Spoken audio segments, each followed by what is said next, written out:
Makar Sankrant special मस्त अशा खुसखुशीत तिळगुळाच्या वड्या आज आपण बनवणार आहोत।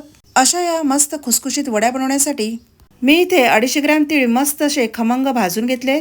तीळ भाजताना तीळ असे चटचट उडेपर्यंत आणि त्याचा प्रत्येक दाणा असा हलकासा फुलेपर्यंत हे तीळ मस्त असे खमंग भाजून घ्यायचे। आता हे तीळ भाजून झाल्यावर मी शेंगदाणे सुद्धा 250 ग्रॅम भाजून घेते।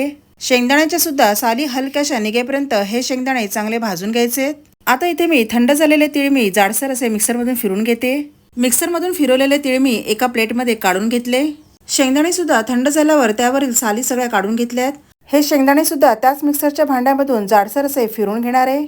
मिक्सरमधून फिरून घेतलेले शेंगदाणे या बारीक केलेल्या तिळामध्ये मिक्स करून घ्यायचे। आता वरून मी थोडीशी वेलची पूड घालून घेतली आहे। नंतर थोडेसे जायफळ घालून घेतले। वरून 1 कप मिल्क पावडर घालून घेतली आहे। मिल्क पावडर ही ऑप्शनल आहे। हे सर्व मी आता चांगलं मिक्स करून घेतलंय। वडी थापण्यासाठी सुरुवातीलाच मी इथे ताटाला थोडंसं तूप लावून घेते। आता हे साईडला ठेवून आपण इथे गुळ विरघळून घेऊया।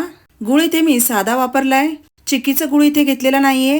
त्यासाठी इथे मी गॅसच्या मिडियम फ्लेमवर एक जाडसर कढई ठेवून त्यामध्ये 2 चमचे तूप घातले। नंतर त्या तुपामध्ये गुळ घालून थोडंसं पाणी घालून घ्यायचे। पाणी इथे 2 लहान चमचे घालून घ्यायचे, जास्त घालायचं नाहीये। आता इथे गुळ विरघळून थोडंसं फेस आला की लगेचच हे तिळाचं मिश्रण यामध्ये घालून घ्यायचे।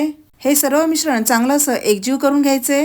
मिश्रण असं थोडंसं घट्ट झालं की लगेचच गॅस बंद करून घ्यायचंय। आता हे मिश्रण तूप लावलेल्या प्लेटमध्ये काढून घेऊया। लगेचच हे मिश्रण पेल्याच्या साहाय्याने ताटामध्ये एकसारखं पसरून घ्यायचे। वरून यावर भाजलेले तीळ पसरून थोडेसे पिस्त्याचे काप घालून घ्यायचे। पिस्त्याचे काप नाही घातले तरी सुद्धा चालतील। 10 ते 15 मिनिटं हे मिश्रण असंच ठेवून द्यायचे। 15 मिनिटांनंतर हे मिश्रण छान असं सेट झाले। आता हे मिश्रण कोमट असतानाच ह्याच्या छान अशा वड्या कट करून घ्यायचे आहेत। गुळ इथे मी 500 ग्रॅम घेतले। तुम्हाला जर का गोड कमी हवं असेल तर तुम्ही इथे गुळ कमी सुद्धा घेऊ शकता। तर अशा आपल्या मस्त खुसखुशीत तिळगुळाच्या वड्या बनवून तयार झाल्यात।